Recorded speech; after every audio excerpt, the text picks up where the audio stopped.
When someone becomes a Christian, there's often a dramatic experience. God speaks to them and they begin to hear the Lord speak because they've never been listening before. And so there's all sorts of things that come through their minds. But routine sets in. And it can set in to Christians and non-Christians in regard to hearing God.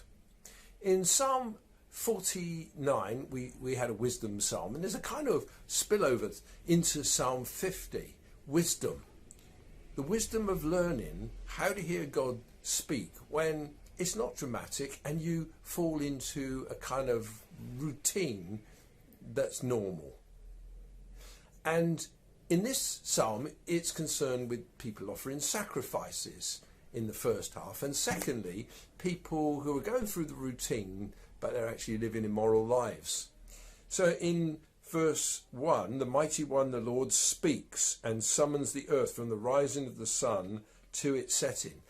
God is always speaking, but he's not necessarily saying lots of new things. He's saying things through the scriptures primarily, and that should be our focus. Out of our God comes, he does not keep silence. Before him is a devouring fire, around him a mighty tempest. But as the people are going on, sacrificing and serving, there could be a kind of tendency to feel, and there can be in the church as well, that God needs us. That we provide him with sacrifice or obedience or worship or something that he's lacking, and that somehow God is our debtor. And in this psalm, God addresses that and he says, don't let that attitude creep.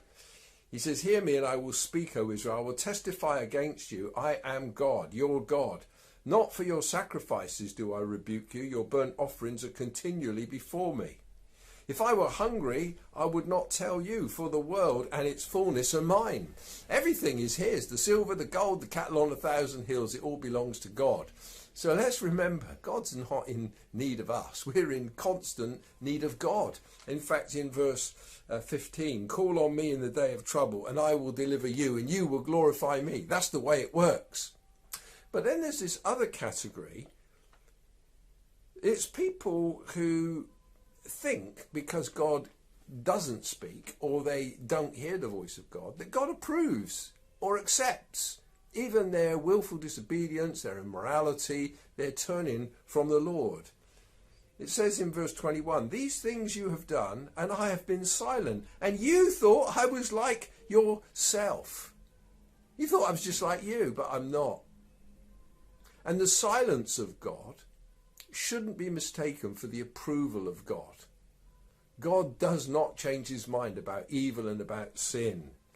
And he gives us this reproof in verse 22. Mark this then, you who forget God, lest I tear you apart and there be none to deliver. The one who offers thanksgiving as his sacrifice glorifies me.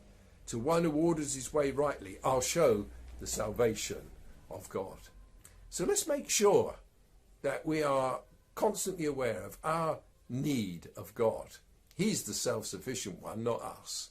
And let's not think if he's been silent and we've been moving off of the way, that God approves. He doesn't. And we need to be keeping a short account with God.